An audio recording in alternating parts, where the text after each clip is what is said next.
Well, I was thinking about this panel this morning, David, and I was thinking about the first film I ever remember seeing that mattered to me, and it was To Kill a Mockingbird.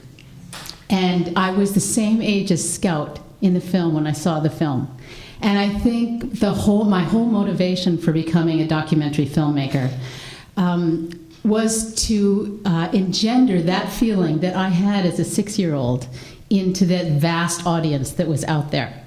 And although I'm a documentary filmmaker and I work with real people and real situations, I've always tried to make the films incredibly engaging, really take the audience on a journey, someplace where they couldn't have been, and meet people that they couldn't have met in a very humanistic way. What sort of impact do you think Super Size Me had?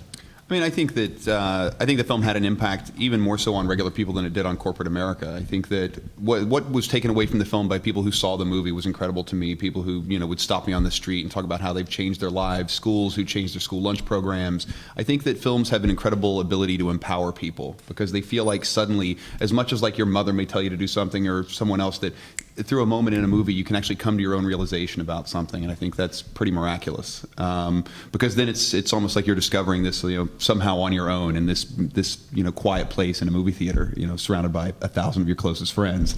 I think there's an amazing power to movies to really strike a chord with people.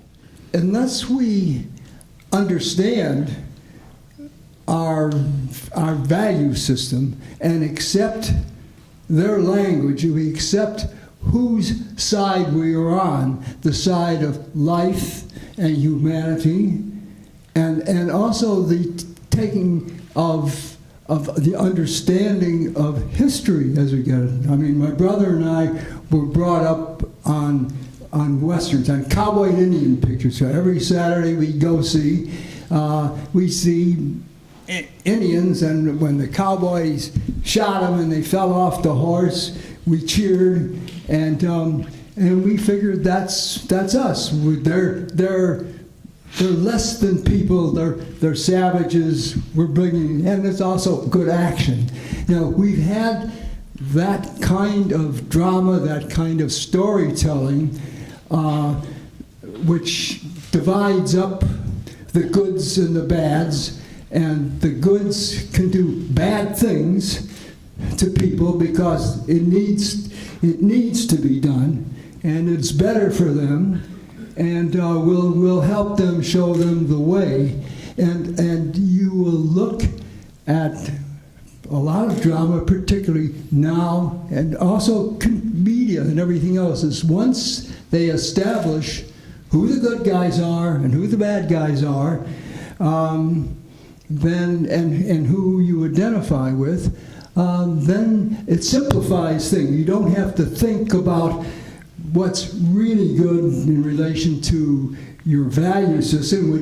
By this time, your value system has been corrupted by an idea that if you have power and if you have money and if you succeed in the economic system, that can be the basis of your ethical system. Yeah, I'm often interested in people who have to do something to have to make a hard choice.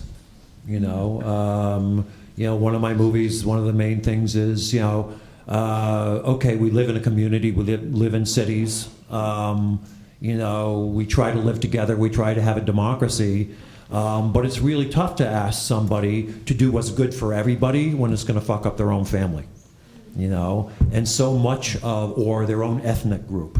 How widely do you define we? I just wanted to know, what do you think the state of independent filmmaking is? Well, it's available, much more available than when I was coming up. You had to shoot on film.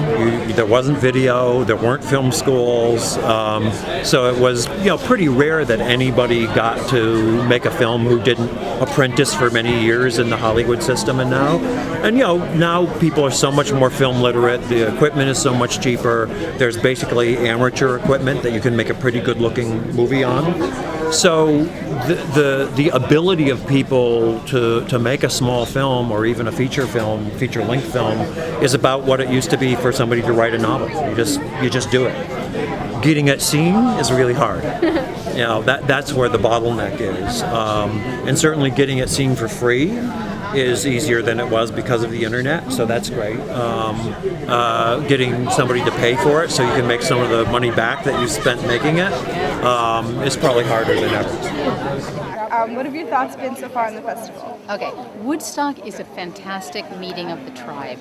And by meeting of the tribe, I mean meeting of all of the independents.